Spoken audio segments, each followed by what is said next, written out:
Hello. Anybody out there? Hello, hello, hello. Thank you guys all for tuning in and joining us today on Monday for the Killer Queen Black Liquid Bit Dev Q&A. I'm really excited to be hanging out here with our good homies. You see their names all the time throughout the Discord, but they're here today to hang out, answer some questions, and hopefully get to meet all of you guys in a new and different way. So first, I want to introduce you guys to Jackie. Hello.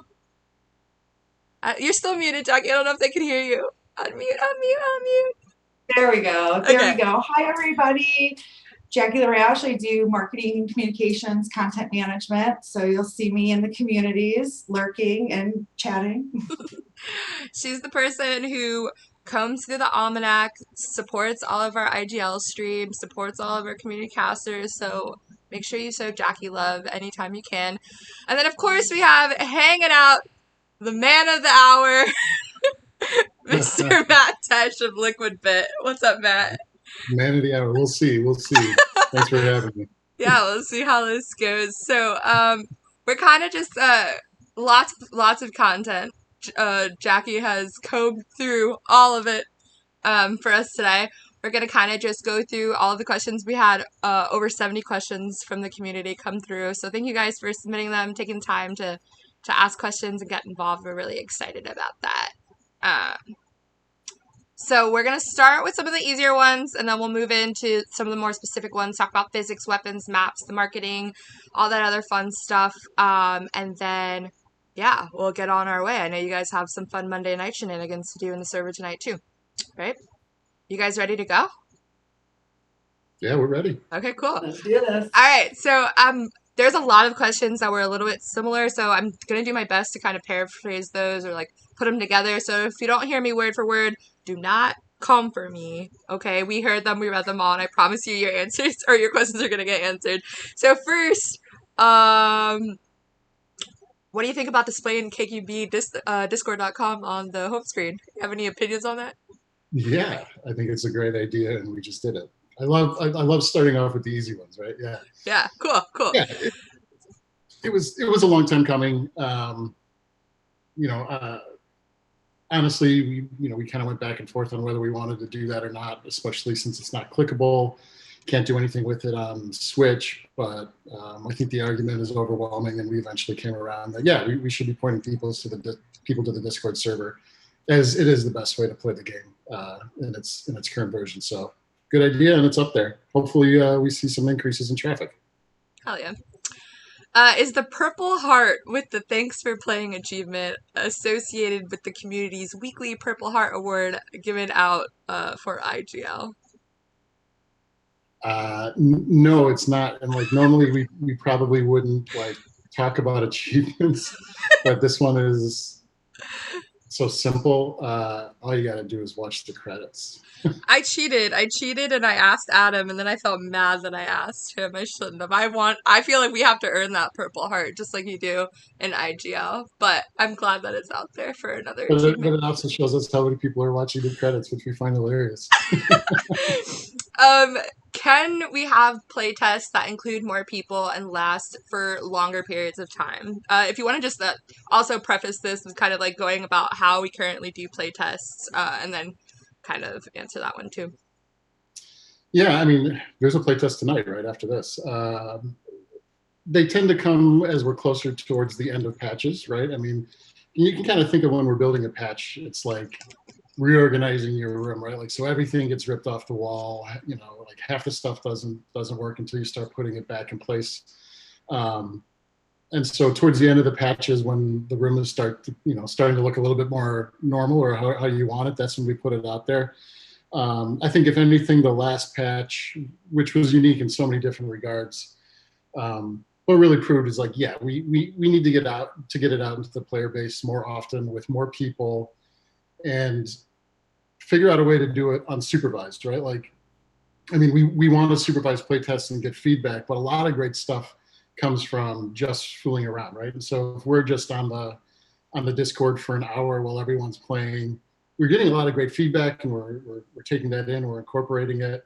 But I think the real progress is made in kind of sussing out what the issues are, or the features that don't come across exactly as planned or intended, needs to come from like more time in that beta branch. So one of the things that we're doing, and we have this now for what would be 1.63, right, is there is a beta branch on Steam that you can download, you can play. The problem with it is, and this is what we're going to try to work through, is you can't play against players in other versions of the game, right? Like if something changes on our backend server, and almost every patch something does, right, it's incompatible, right? So, like 1.62, you could never actually plug into 1.61 and use it exclusively, but still being on the beta branch, right? There's features there that the server doesn't support. There's features there that other players don't have available to them.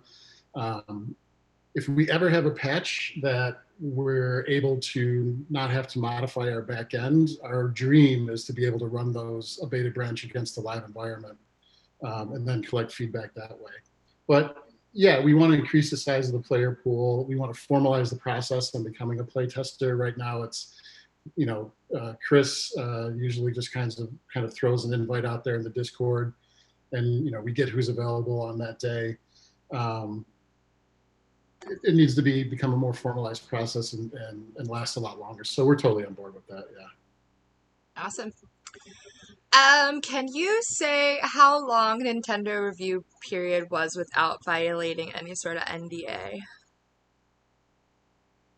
Probably not, but I can't give you a specific time, but it was weeks and weeks this last go around. Interesting enough, right? COVID affects everybody, and it affects Nintendo as well. There are giant signs in the Nintendo developer portal that wait times are going to be longer. Lot check, which is certification, is going to take longer. Lot check, agents or testers are actually working from home just like anybody else. So I think the fact that the last patch was so large, coupled with the fact that everyone's kind of working around this global pandemic and working from home and doing other various things, that workflows are interrupted. I know ours are. And we're attributing that to the fact that the last certification took so long. I don't know if there's an end in sight. This next patch is significantly smaller. So we'll see if that goes a little bit faster, to see if like patch size and features added makes a difference in the amount of time it takes for testing, or if it's totally a result of COVID.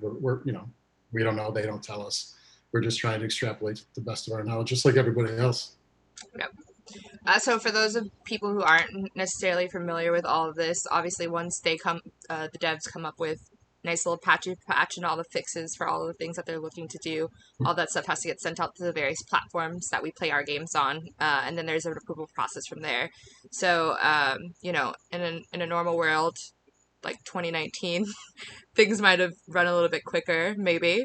But in 2020, there's different time frames. So thank you guys for always keeping us informed on that stuff too. Next question. Will we see a 5v5 mode like my darling arcade?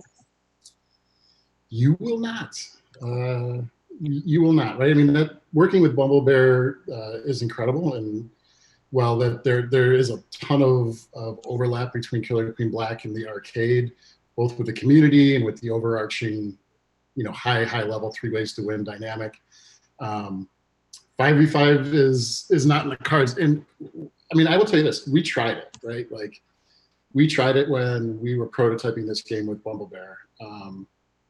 It causes, I'm not gonna say it causes a lot of design issues that we needed to work around. It's interesting. We have no way of knowing what size screen you're on, right? You could be playing handheld on a Switch all the way up to a 60-inch TV. And if you add another player, that means most of the players' sprites get smaller, the maps get a little bit bigger, and it just does not translate well from sitting 30 inches away from a 60-inch screen when you're playing on a cabinet.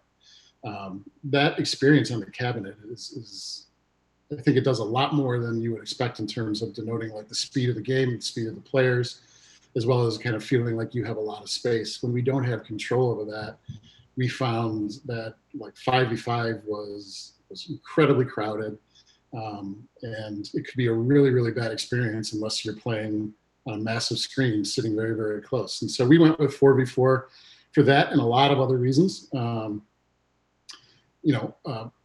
A lot of game consoles only allow 8 controllers to connect, right? So if you want to play a full local game, it wouldn't work in 5v5 mode.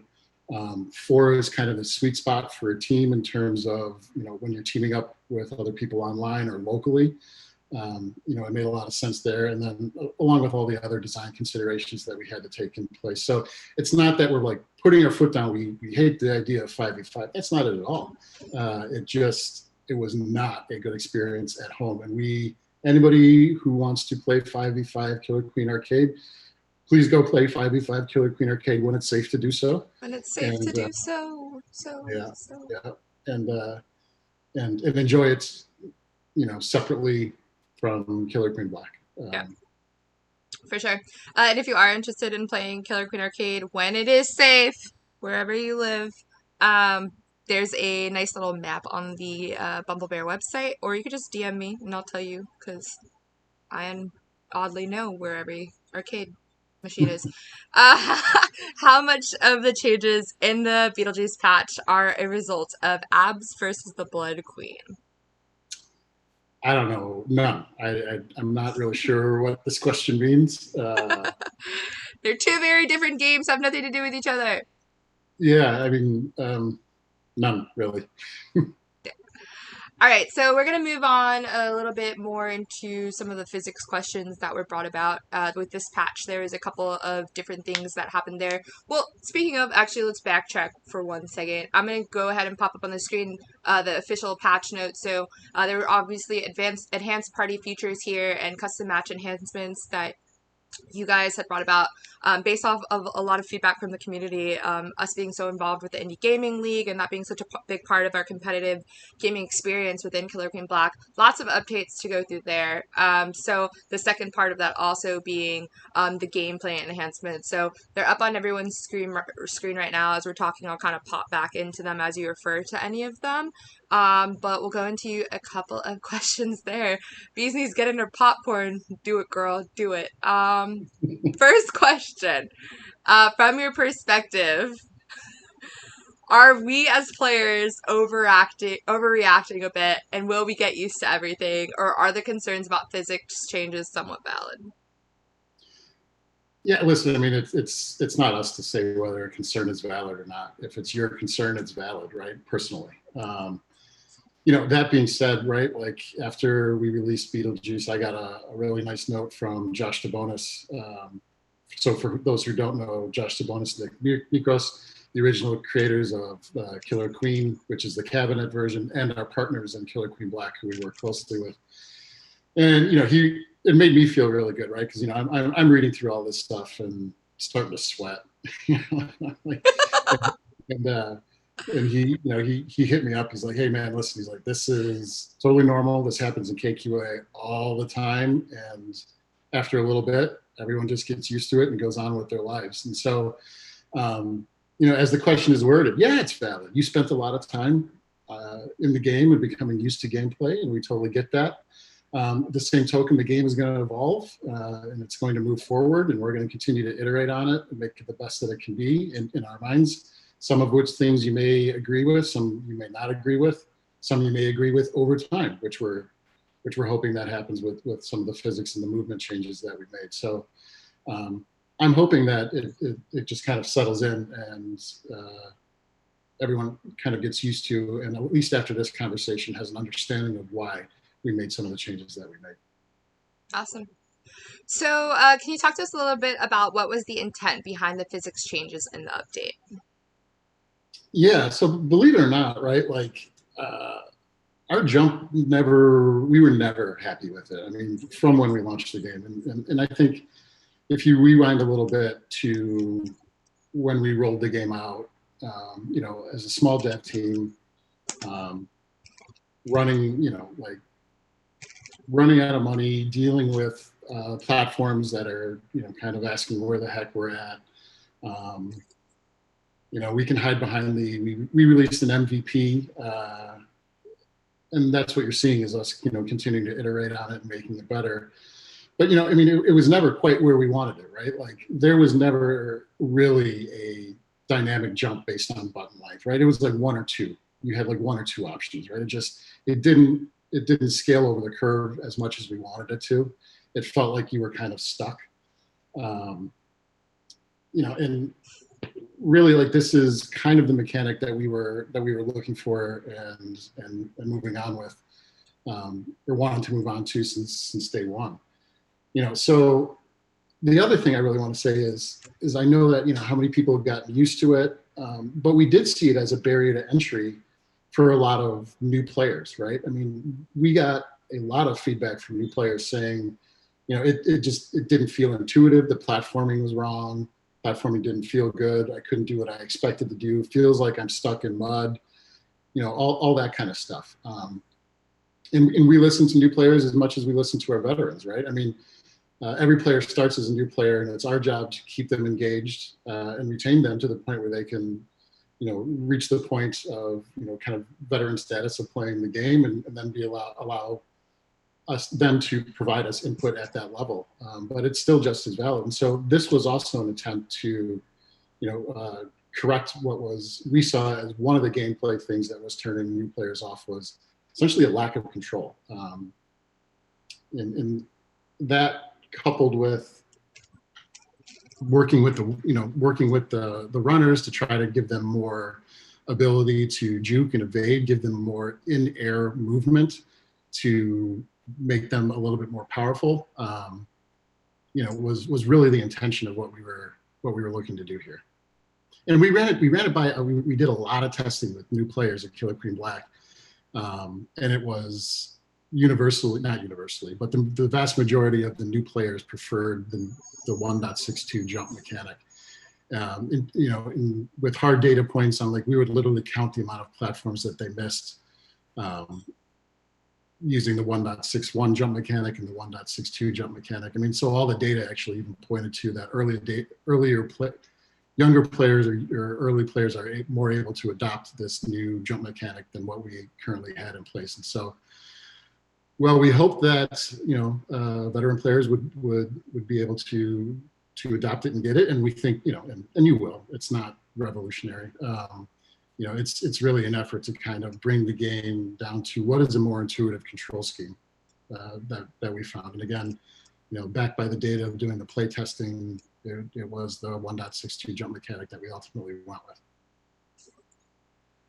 Awesome. Love that.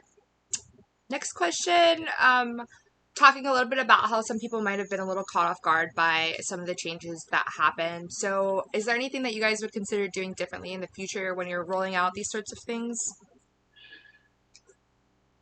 Yeah, I mean, I think we can absolutely do a better job of keeping the beta and the playtest channels open, doing longer playtest stretches so that, you know, people will be able to kind of see where we're going, provide us more input, and, you know, no promises that we're going to embrace every idea that comes to us, but we do listen to every single one. That is 100% true. So, you know, it's something that we'll continue to work on and try to make that more available through some of the things we talked about earlier about, you know, getting involved in the play testing and the beta patches that are out there to continue to gather more feedback.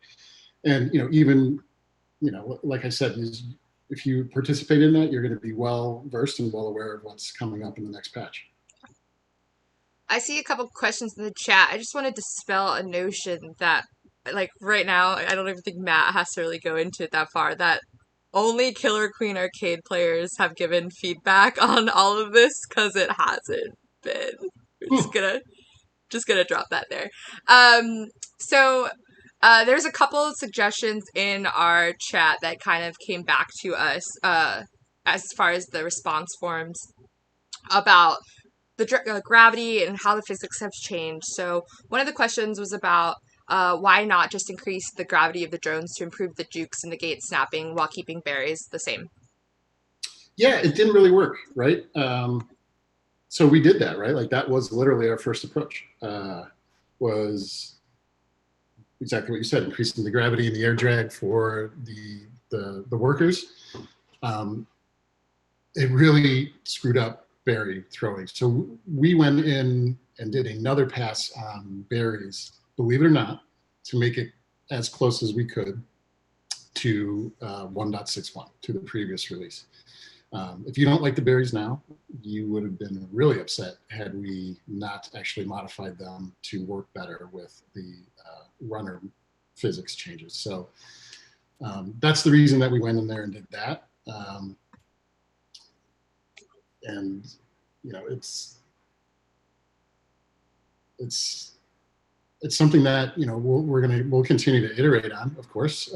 No more major changes, I would assume, but small incremental ones, because I think we're fairly happy with it, but we definitely need to continue to tune slightly in small directions. And that's every mechanic that we have in Killer Queen Black, right? Like, we will always continue to tweak them and tune them in different ways.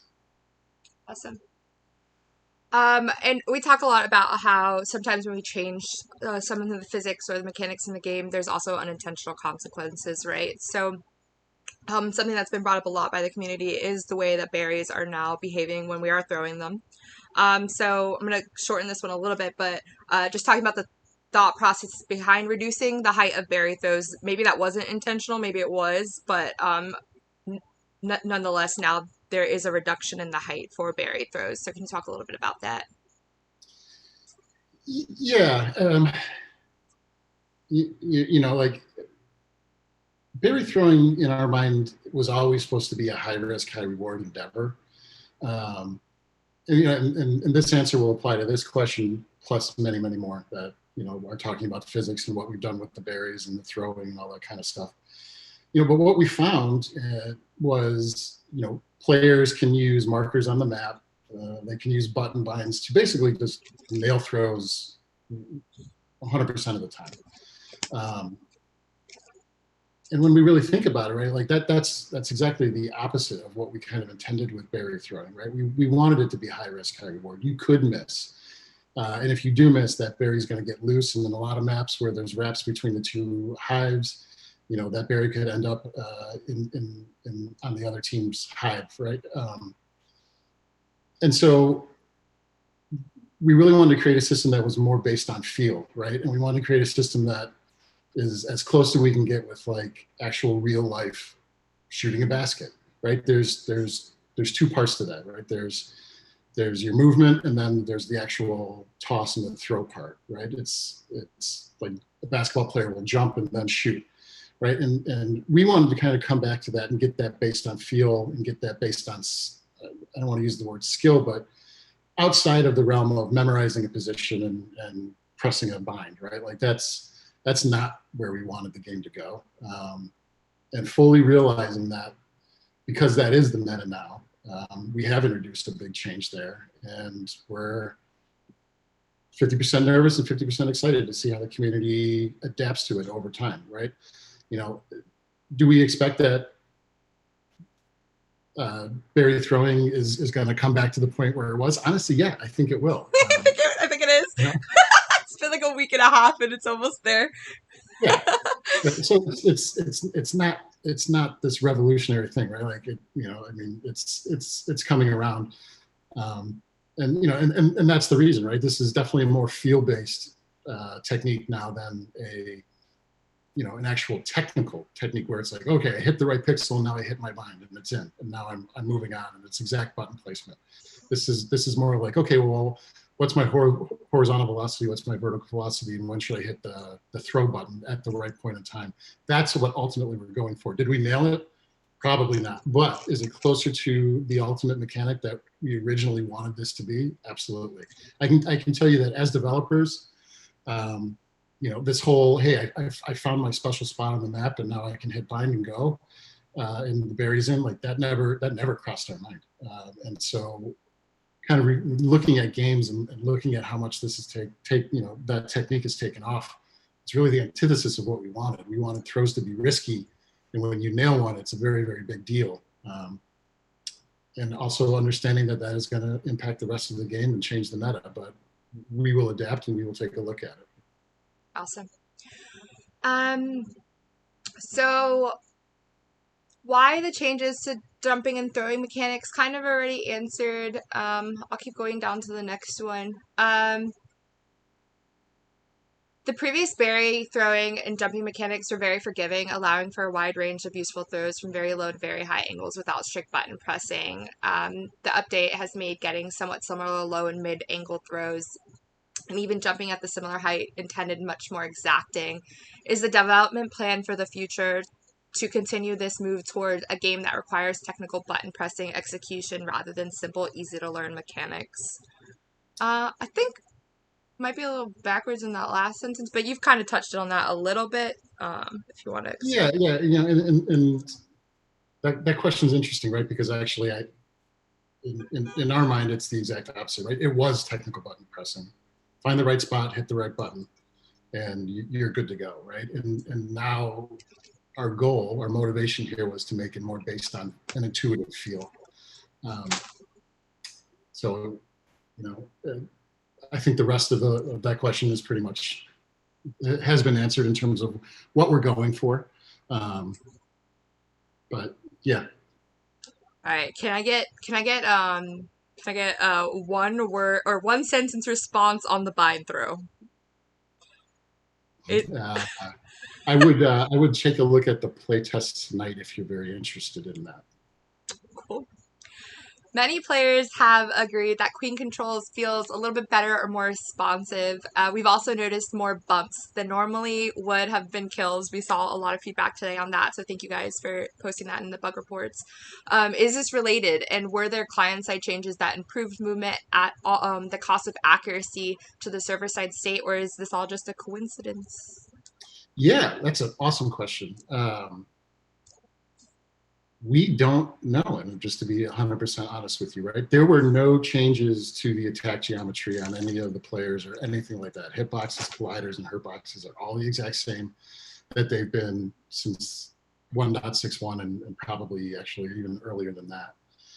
The Queen being more responsive, we chalk up to performance improvements that we've made on Switch specifically. Like I have noticed that Switch players were like, oh my God, the Queen moves so much better, so much faster, the game runs better. It does, and we think that's what you're seeing there. That being said, like in terms of bumps, right? Like what's happening there? Yeah, we don't know, but what are we doing to take a look at it, right? And so this, the community feedback and everything that we get through Discord in terms of this should have been a kill and you're 100% right. We've gone back through and really kind of doubled our efforts for 1.63 and just reevaluating everywhere where we're looking at what the colliders are in the hitboxes and the hurt boxes, making sure that they all make sense, and even adding a little bit of granularity into different player states, jumping, flying, walking, and adjusting the colliders appropriately.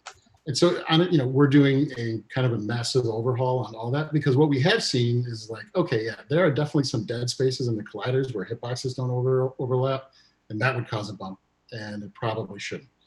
And then there's definitely areas where different animations will have the colliders hanging out a bit over the frame, or the sprite, I should actually say. And we're doing everything we can to kind of minimize that, because that would cause a bump where it shouldn't, right? So it's very interesting. None of this has changed. The attack geometries have not changed, but performance has changed. And so you may be seeing higher resolution and things are kind of becoming more clear. And it's really putting a spotlight on issues that we have with, with essentially our colliders and our hitboxes. And so Mike has actually built a really cool suite of tools to help us tune those with even greater accuracy and faster. And that's going to be one of the things that's coming out in 1.63. So you'll have plenty of time to play test that before we release 1.63, but we're excited to do it because it definitely called attention to something where when we really dug into it, it's, after we went through everything else, like what could be causing this? This doesn't really make any sense. Now we dive into essentially our collision system and our geometry. We're like, well, this can definitely be improved, and we're going to go ahead and do that now. So short answer, we don't know why it's more bumpy. long answer is hopefully we'll be able to address it with these collider changes. But there were no geometry changes whatsoever. So I chalk it up to increased performance is actually shedding light on some bugs that we might have had. Awesome. Next question's about Warrior and Maces buffed. So the patch team to buff Warriors and Maces, is there a way the next patch slows them down or have a smaller hitbox? Well, I mean, I assume the buff that is being referenced there is Speed Warrior actually ascends faster now. And Maces is honestly probably a glitch, right? So I'll address the first one first, right? So we were always intending for a Speed Warrior upgrade to be able to rise vertically at the, I believe it's 30%, don't hold me to that, at the 30% speed increase for when you get the speed upgrade. That actually didn't make it into the game until the last patch, right, 1.62. It's interesting, right, when we try to kind of model the velocity increases and the changes that we make from, everything kind of starts with, okay, what was it in Killer Queen Arcade? How does that translate over into Killer Queen Black? And it's not one-to-one, right? The game's smaller, there's less players, the game is just built to be faster. So we will definitely continue to tweak what the speed upgrade does to a warrior. We were just kind of happy to put it in there for the first time since it's been on our list forever, and we finally got to it in the backlog. And quite frankly, I don't think that's been out long enough for us to really figure out the impact that that's going to have when that is actually used correctly, right? It's definitely threatening the queen, and it's in our minds, it's now an upgrade that's worthwhile versus not before. That being said, we will continue to monitor everything that's going on, and if there are changes, we will nudge it in the right direction appropriately. As far as the mace getting a buff, it didn't. There is some definite improvements that we're actually making to the mace as we speak for the next patch 1.63. If you were in the playtest last week, you should have hopefully noticed a few of those. But the mace was never intentionally buffed. And we think that next patch, we know that next patch that there will be mace consistency improvements. And so hopefully the author of this question will see those two and realize that the mace was never buffed. Just kind of broke. Awesome.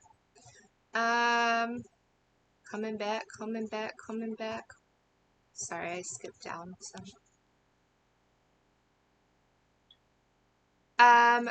Question about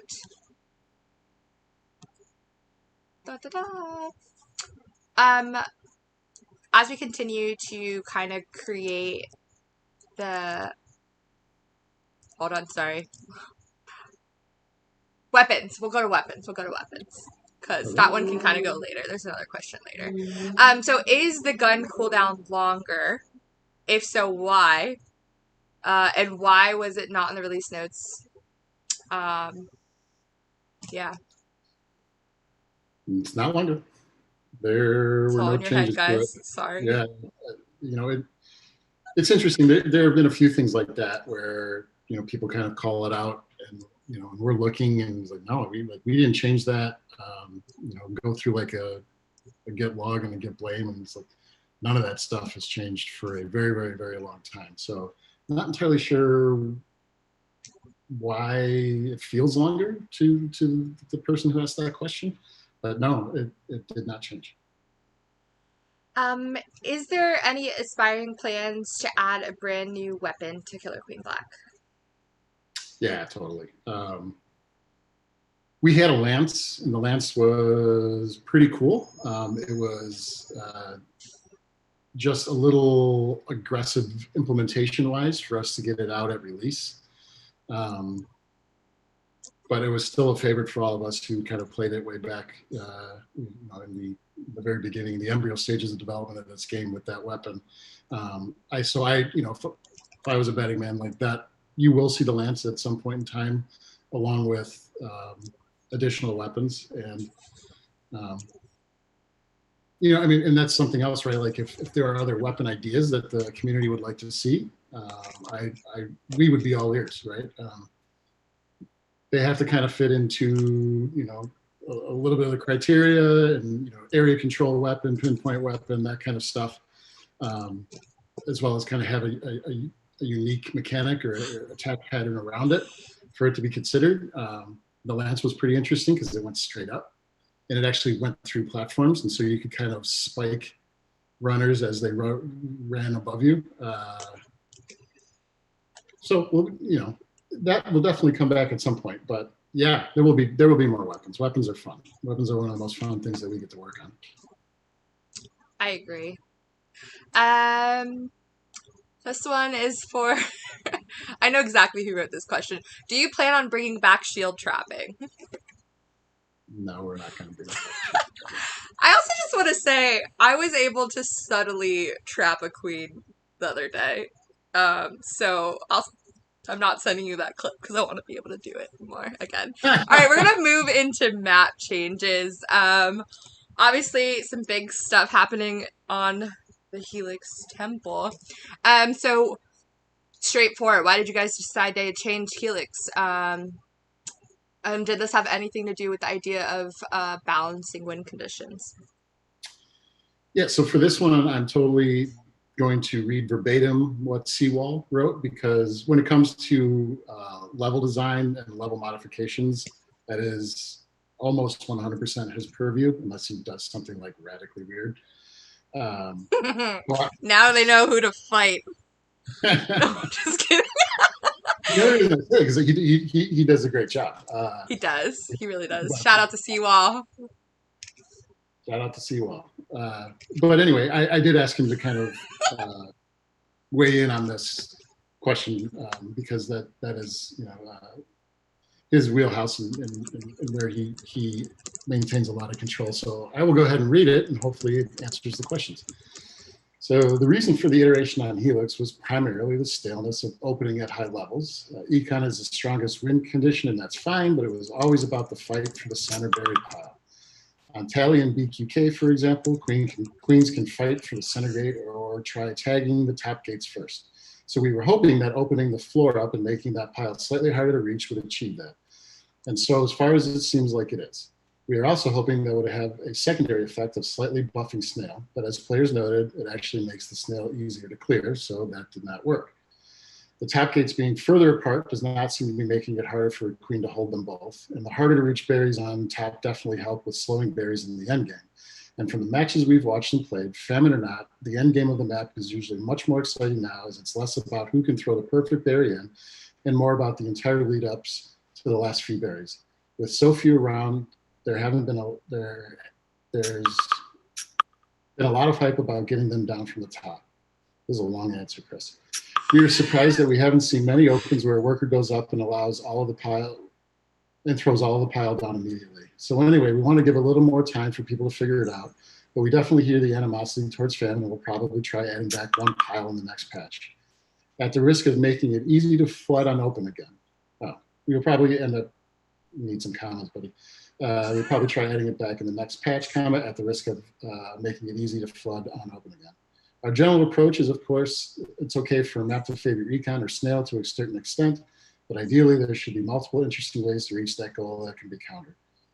So yes, maybe we jumped the gun and made the change too early rather than letting the meta evolve over the next few months, but so far we've seen a lot more excitement on the map. Chris Wallace, ladies and gentlemen. Thank you, CS Walls. And that answers kind of the next questions, which will you add back a berry pile on Helix? Seems like it's something you guys are looking at already. You've already considered this. I know last week in the playtest, we discussed that quite a bit. Overall positive feedback last week about a lot of the changes. But and I will say I could not get enough of Chris DMing me about how exciting all these Helix matches are that he's watching, because Seawall does watch all of your IGL matches, guys. I don't know if you knew that. He supports everyone. Most of us do, by the way. Yeah. I don't know if you know that. Yeah. Yeah. So thank you guys for hearing us out on that one. Next one, I'm going to kind of paraphrase some of these. What was the overall intention? Nope, you guys kind of answered that one already. Yeah, we'll go to the next one. Does Liquidbit think it is acceptable or desirable to have a map in the competitive community that by and large races berries as their primary strategy? I guess just to kind of like, we'll like double this question is just like you guys' viewpoints on having, like, how do you choose about the variability and viability of different objectives on maps, and what's you guys' idea behind that? You kind of touched on that with you all's answer, but maybe expand on that more. Yeah, I mean, sometimes I think you guys give us more credit, right? I mean, our requirement is that every map should have a viable 3 ways to win, right? Now, whether one is preferred by the community, that's completely acceptable. And I think completely appropriate, right? Different maps have different, approaches that may make econ better on one map and military better on another, and that's completely acceptable. What's interesting enough, though, is that as you kind of look at how the game evolves, an advantage of an advantage of military on one map could completely change as players adapt and adjust the next week, and now it's a and now it's a snail map or an econ map, right? Like, so no. The long answer to the question is it's totally acceptable and desirable for the competitive community to figure out what is the best approach on a per map basis. That makes a lot of sense. And full well knowing that what you think the best approach is this week may very well change the week after that. And so we don't design maps and say, hey, this is going to be primarily a military map, or hey, this is going to primarily be an econ map or snail, right? Like that doesn't happen. The only thing that we're really looking at is, can we get viable wins with all 3 options? And then we'll let the community kind of develop and figure out the best way that they want to approach a strategy on each particular map. And if a map gains a reputation for being a military map, so be it. Like that honestly does not affect us at all. And like I said, it's completely appropriate. I think something I love, we had been talking about even before the patch was released, just kind of like how gameplay happens and how it stretches out and stuff like that. And something that you told me that I really stuck with me was the idea of like, you guys are going to create the ball and we as players are going to figure out what to do with it. And I think like we've seen this community time and time again, like push the meta over and over again. We have plenty of people who are running berries on pod, which would otherwise be considered a military map, right? And they're doing it with ease and making it look really, really cool to watch. So good answer. I like that one. Maps have a lot of visual cues that act as markers where you can throw berries. And some of the maps, they aren't symmetrical. I'm going to take this back probably to the idea that you guys didn't think we would probably do some of the things that we've done as far as mapping out throws. But is there any thoughts on making them more easily identifiable for newer players?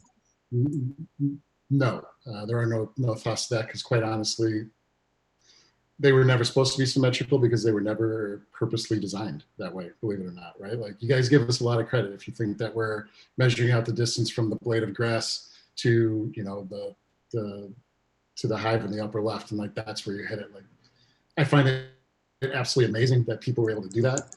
But that was never designed into the game to begin with, hence the fact that it's not symmetrical, right? Because, obviously we want to do everything we can to make both sides of the map as even as possible.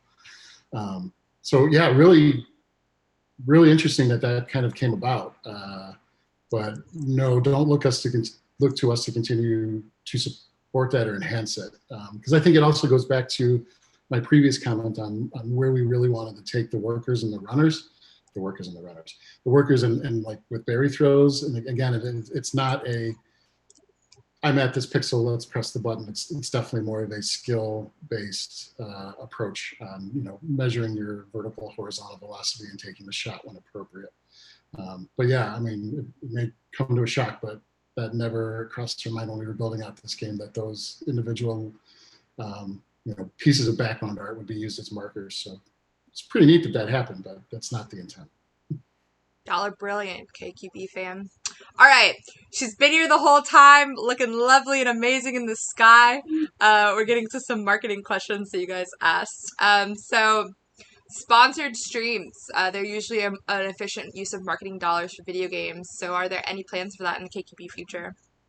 100%. I think it was a little premature to do it even before this update. So absolutely, we're going to be sponsoring streams, sponsoring teams, getting in more leagues, a lot of hands in the bucket in that realm. And everybody seems really excited to cast. So thanks to our community of casters for IGL, you've actually taught us a lot too about how the game can be communicated to a spectating audience. So definitely a lot of that to come. Awesome. Yeah, and actually, just to tease out a little bit more, right? And so towards the end of the year, early 2021, there should be some really exciting stuff regarding that front. So I'll leave it at that because I'm not at liberty to go any further, but it is something that we're absolutely looking at and looking to fully embrace and actively moving forward with partners to do so. Yeah. Now, I submitted my question straight to Jackie and Matt, but someone else had a really interesting question. Can you confirm that Daddy is one of the best KQP Discord mods? Yes, we have. And you know, it's hard being a Discord mod. I wasn't familiar with Discord when we started. It's an intimidating space. Why is Daddy the best? I think for me, we all know Daddy really nurtures a safe space. You do. You keep everybody really comfortable. You know, the experience that Daddy brought with her from the Killer Queen arcade scene in Florida, being a scene mom. There's a bunch of other scene moms out there.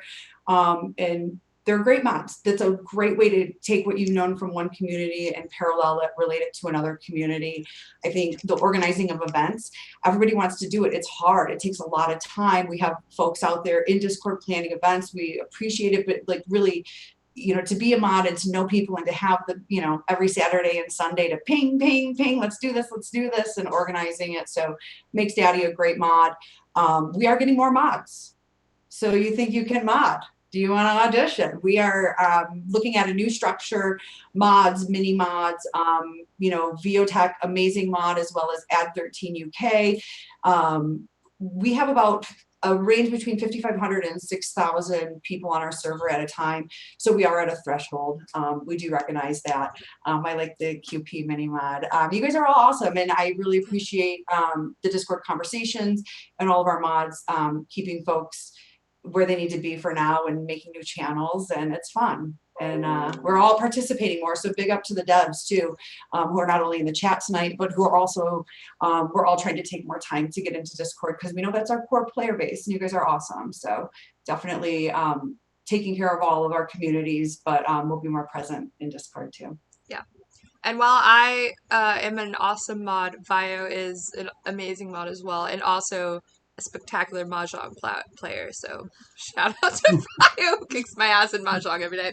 Okay, what needs to be done to increase and sustain an effective player base between Switch and PC? Obviously, the hope is that, you know, matches can be found more regularly and without perpetual wait time. So are you guys doing anything on that front? I mean, it's the $1 million question. When I came onto the game as a contractor in October and then went full-time into marketing in February, that was one of the things like I needed to figure out is, you know, how this works and how people are finding groups and who feels safe with who. You know, personally, we are looking at a few different things and we're really excited. You know, the community has even made matchmaking spreadsheets. So yeah, it's definitely on our mind, and we're really excited to put more tools out there so you guys don't have to wait in queue and all that good stuff. Awesome. Yeah, and you know, and it's, I think a lot of it is also, you know, issues that we're having with player retention. I mean, we're not really having issues with player retention. We just wish our retention was a little bit higher. And so one of the reasons, and one of the things that we're doing to kind of mitigate that is, you know, when we talk about season one and progression, you know, those are all things that we're heavily focusing on to allow players a better sense of reward, a better sense of progression through, you know, various different ecosystems, whether it's a leaderboard, and you know, you're going for the #1 spot, or whether you're trying to go for XP, which will be a thing, or whether you're looking for the latest and greatest, you know, digital reward for completing various states of the game or doing certain actions. Like all of those things are absolutely coming, and we really view that as going to be able to help out. It's not as much about getting new players; it's about retaining the new ones that we have. The ones that, like about 50% fall in love and 50% don't come back after 48 hours, right? I mean, those numbers aren't real, 50-50, but it's you kind of either fall into one or two camps. And so that's the data that we're seeing, and that's what we're attempting to address through gameplay changes such as the jump. But really, the majority of the efforts are going into player progression, reward systems, season passes, things like that, to keep the competitive community engaged, and keep people around so that we have a larger peak matchmaking time, so to speak. Yeah. I think also too, we can't forget, like, us as a player base in a community and our attitudes towards things and the way that we present the game on our Discord and as we're playing online is really, really important for people to feel comfortable coming in. Like, don't forget that there's a push to talk. So when you are in quick play and it's not us all messing around at 2 in the afternoon, like, are we letting people who we see in there 2 or 3 times know, like, hey, there's a Discord? Like, it's on the main page now, but I know there's so many people that have come into the community and kind of stayed now because they've been here through someone shouting them out, or one of our amazing players changing their names and their tags to say, like, join the Discord. So don't forget about push to talk. And Bees Knees too. Huge shout out to Bees Knees for putting together the almanac, because Yes. I think I'm seeing so many more tier 2 and T3 indie gaming league matches casted. That makes everybody really comfortable when you're not just watching tier 1. You guys are sick. So definitely shout out to Bees Knees and all of the players who share, your games with us. So thank you. Oh yeah. So this next question I really liked. The artwork seems to indicate a lot of unspoken backstory and lore. Is there anywhere we can read about you guys' understanding on the universe it takes place in? Like, why is there a temple that seems to worship the snail? And who lives in the palace guarded by giant statues? I know Brick Matt has an answer to that. What's going on with the dead bugs floating in the ocean, etc.? What's Brick Matt's answer? I want to know that. Brick Matt, you want to type in the chat? What's your answer? I want him to share it. Sorry, go ahead. Keep going with it. No, it's a fantasy of mine. When I first started looking at this artwork, when I started working for these guys, they just scream animated series. There's a lot of stories to be told. Unfortunately, we do have a 17-page double-spaced lore manual, but we saw the reaction to the Zelda timeline, and so we're not going to do anything. Yeah. Yeah, that's understandable. Brick Matt calls Black Queen's Keep the Bumblebee Castle. We'll leave it there. He goes. He has his own lore for that entire map. The next. Sorry, go ahead. Before you move on, I actually sent that question to Blake Reynolds, who does a lot of our sprite art and develops and kind of concepts out with these backgrounds that you see.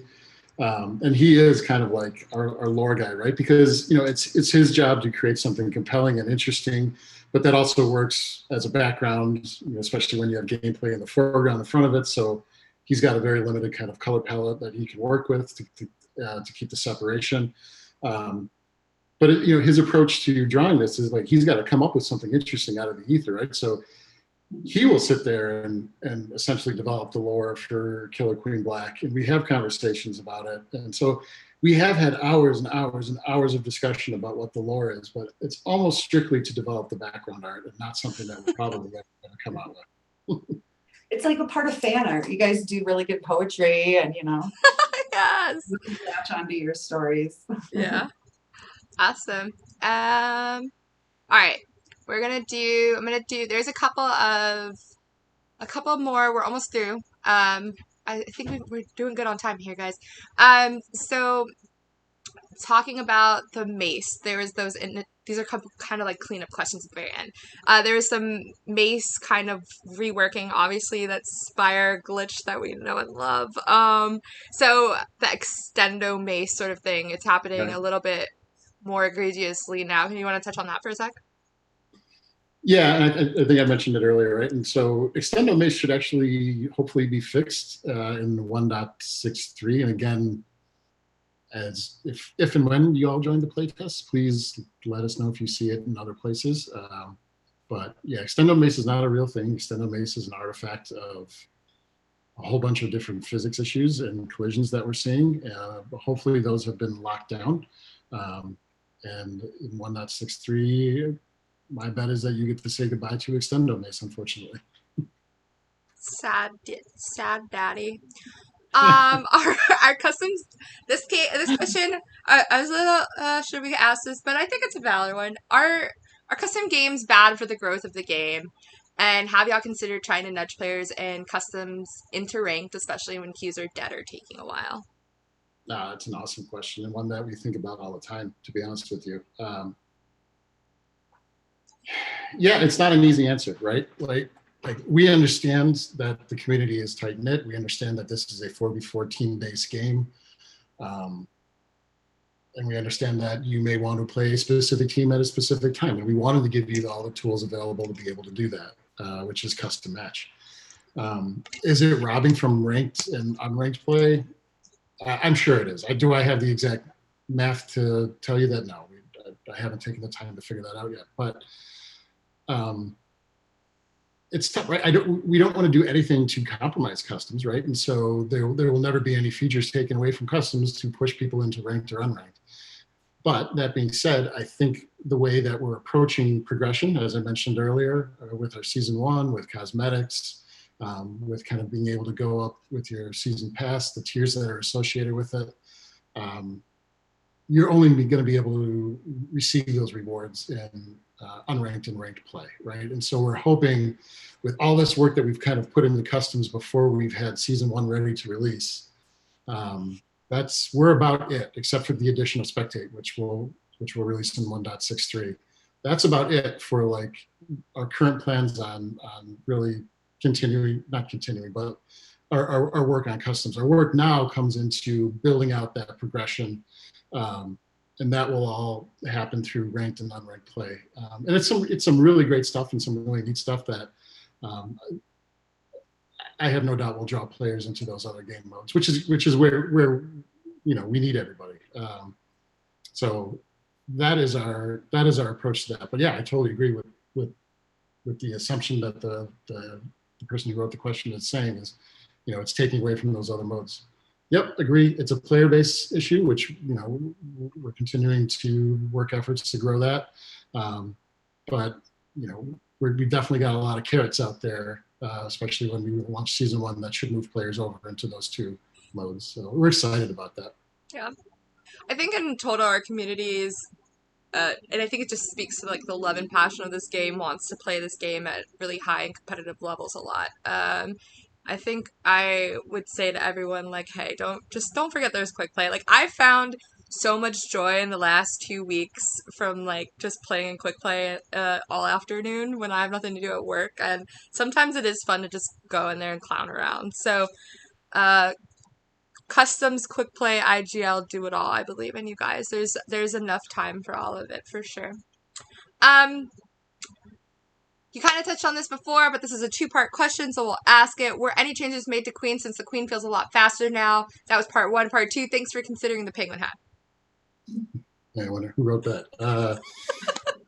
No, I don't. There were no changes to the Queen. I think you're seeing increased performance in the game. That makes it feel that way, feel better. And yes, the penguin hat is being considered. Wow, you heard it here first, you guys. Being considered. Amazing. Would you consider adding 1 default Queen life to the game with the goal of de-weighting Queen life slightly? Yeah, I mean, that's interesting, right? We followed that argument on Discord, not an argument, that, debate on Discord. Yeah, it's compelling in a lot of ways, right? And it's something that I think we'd like to play around with. When it comes to things like this, where it's like, can you subtly change one of the mechanics, for a win condition? It's no secret that 1.63 will also include custom match rules, right? So modifiers. And one of the rules is just like, there is no military victory. The Queen has infinite lives. So I think we're waiting to see what the community comes up with when they're able to tweak the rules to the game and just fool around and see what that looks like, right?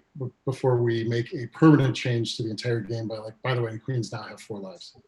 Um, so it's definitely going to be a collaboration between Liquidbit and the community, and we built this tool to kind of help us figure out like, hey, what are some of the really cool game states, game modes that players can play. So really looking forward to seeing what players come up with that, and hoping that helps shed some light on, are there any larger kind of changes that we need to make to a win condition mechanic like 4 Queen lives.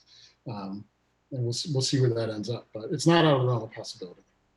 Well, yeah, you can now turn off the snail victory for one side if you wanted to, and just ride the pony all around anywhere you wanted to go on the map. So yeah, you can use the map on the snow. I'm excited for the VODs that are coming out of that.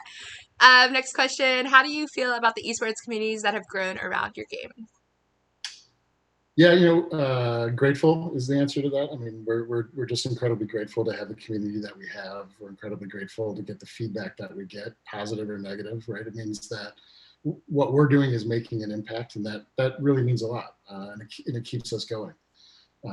So yeah, it's something that we want to continue to grow. We seem to get the most traction with like the competitive scene, in terms of who's the most vocal, and the content created by players, and going for a title. Organized play has always done that best in Killer Queen Black, right? So yeah, I love the competitive scene. I think it's fantastic. We're absolutely grateful to have it, and we're going to do our best to continue to enable that and help it grow. Hell yeah. Last couple questions here. With the latest patch, when you're a worker and you bump a worker or warrior or queen, both parties lose control for maybe 3/4 of a second. It's important to retain control as a worker so we can maximize our chance of survival. Was the loss of control after a bump intentional, or is this another bug? Well, I can tell you that we have different parameters, we call them glances internally, but when two attackers hit their attack volumes at the same time, it's a glance. Bumps on the back end of the code actually function very similarly. None of those times were increased. We think what you're seeing, our hypothesis, is that that is also in direct relation to the increased air drag that we introduced to give the runner more horizontal movement while in the air, right? That being said, we're continuing to look into it. Yeah. I know there's been a lot of players testing this over the last couple of days. Some are like, some people, you see them even in the chat, are kind of just like going against that sort of claim. So I'm sure we'll get many more VODs, either true or false, on that in the next couple of days. So this next one was another long one. I'm going to read kind of like the first part of it. Can you reconsider the added horizontal air friction? We used to be able to jump right and tap left midair to face left, so kind of to keep your momentum towards the right, but you're kind of moving backwards, and now that feels different. So any considerations about adding that horizontal air friction back? Yeah, right. So what this person is chatting about, right, is being able to jump, moving this way, and then tapping so that you can actually then turn your character and make some throws going like that.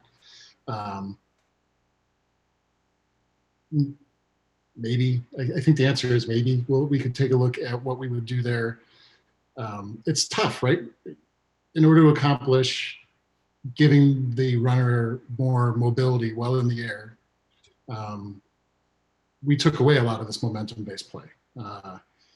And we're hearing the feedback about that. I think we still stand by that the changes we made are in the best interest of the game and will be adopted and moved forward. But yeah, I feel bad for Lobster not being able to do his really cool move, but we'll take a look at it, and maybe we'll be able to get it back while maintaining some of the changes that we've made to the physics. But yeah, sorry that one got kind of lost in the wash.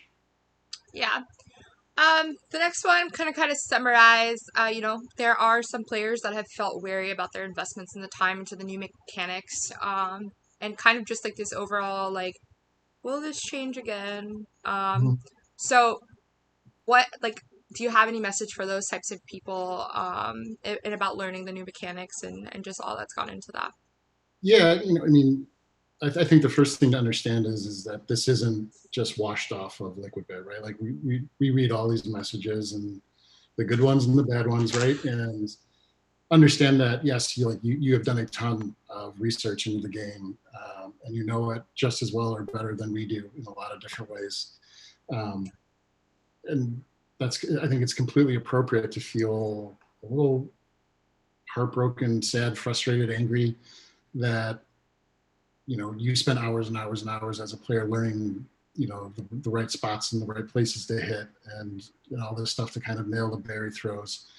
um, and for that, it's we apologize. On the other side of the thing is the game is going to continue to evolve. Will there be any massive kind of physics changes in the future? There are none planned, I will tell you that much. That being said, right, the game is going to continue and evolve, and we're going to continue working on it, improving it, um, and I hope that's what you want us to do, right? I mean, we had no intention of moving on from this title for a very, very long time, right?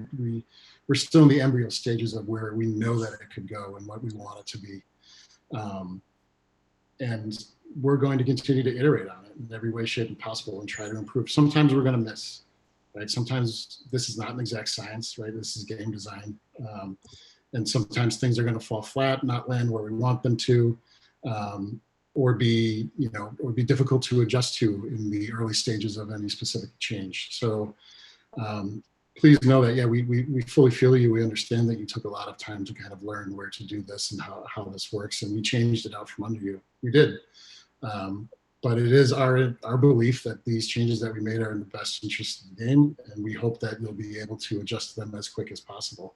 And I don't think the hundreds of hours that a player has spent learning these things is all lost. That's not true at all. You've gained so much insight into just how the game works and how to play on a team and the strategy and the meta strategy. It's not just like run here, throw, right? Like that wasn't all your hundreds of hours, I hope.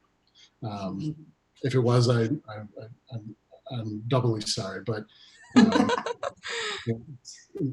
I'm not trying to be light. I'm not trying to be flippant, right? Like these are valid concerns. Yeah. They're completely valid concerns. But that's kind of like asking the question is like, are you sure you're never going to change the game again? And the answer is no. I can't be 100% sure about that, and that would be against everything that we're going for as we continue to build out this product. Yeah.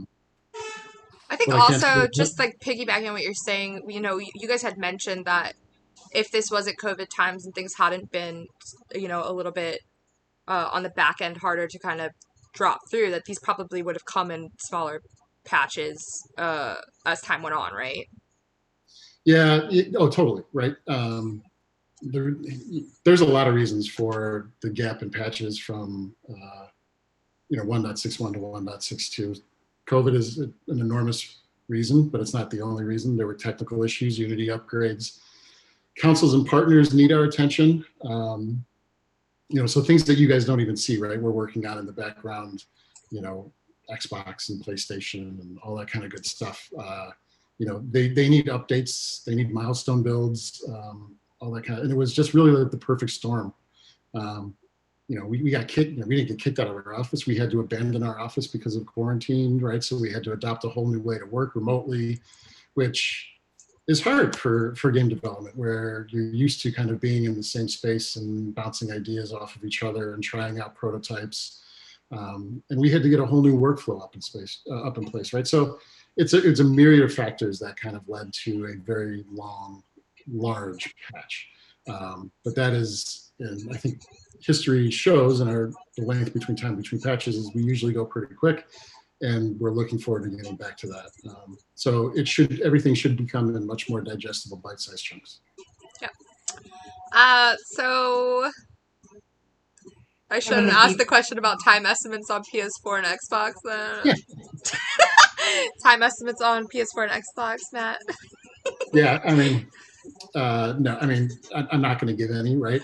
From day one, we've just been horrible at it, right? And a lot of it is not under our control. A Instead, you lot of get it, Jackie's dog, everybody. I'm sorry. He was having like a news moment. He's been so good. And he's like, Xbox? What a good boy. Yeah, Xbox. He heard Xbox. He's like, oh my god. all I can say about those is they are a large part of what we do on a daily basis. We're continuing to work on them. They're not as far off as they used to be. I guess that's pretty generic and obvious, right? Hey, they're a day closer every single day. But yeah, we're continuing to work on them. I'm not going to drop any dates because we're terrible at it, and I don't want to be held. We don't want to be held to anything because they're not going to be accurate. So you would just be forcing me to give you inaccurate information, which I'm just not going to do. Yeah. And I mean, that's hard to tease a release too, because we could submit it, and I said, can we tease this? Can we tease that? And it's like, well, what if something's wrong, and then we have to wait another couple months? It's definitely tricky. So. To that end, we also have, I forgot to clip it, so I'm bad daddy, but we have a new milestone that you guys put up as well of new things to look forward to. So make sure you check out the patch notes and all the announcements that came out for Beetlejuice. Of course, Matt has already discussed that 1.63 is in the works. It's getting play tested approximately as soon as I'm done with this.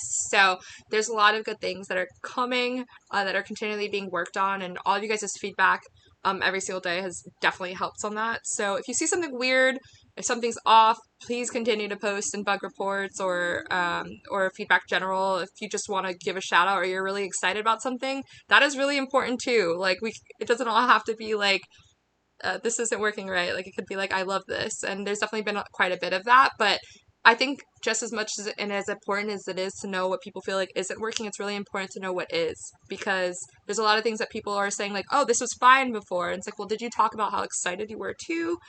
So drop the love too. That can definitely help. I think the last question, we're here at it. Theoretically, where do you guys see KQB 10 years from now? Jackie, you want to take that? I mean, we are all kind of pitching on this, and we all have a different vision. Seawall's been great to kind of chat with through this, and ideally, we want a player base and a cultural relevance, like as a game. When we got this game, people were like, oh, it's like Joust, it's like this, it's like this. No, we want people to be like, oh, that's like Killer Queen Black, bigger than Rocket League, across different kinds of media, get that animated series going, nail down the lore. All sorts of things. 10 years, we all hope to still be here and have these growing communities. And, when your family comes over for a holiday, you sit down and play Killer Queen Black. Yeah. All right, you guys. Well, we are about 15 minutes over, so thank you for everyone for staying tuned in. We have 69 viewers right now. Nice. Thank you guys for hanging out. Thank you so much to Jackie and Matt for coming to hang out with us today. Any final words? And the puppy. Sorry, he's an attention dog. Like he's not sleeping. But thank you guys. There were 71 questions, and clearly I think we did about 45 verbatim. A lot of them overlapped, and we're going to do these in the future. There was a great question about balancing of maps.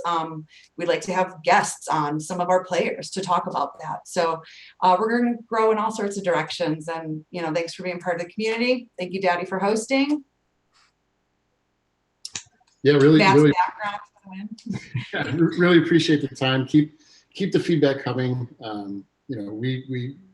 We look at all of it, and it's incredibly appreciated, and it helps us drive what to do next. And so just want to thank the community, for everything, positive, negative comments. We take it all in with a grain of salt, and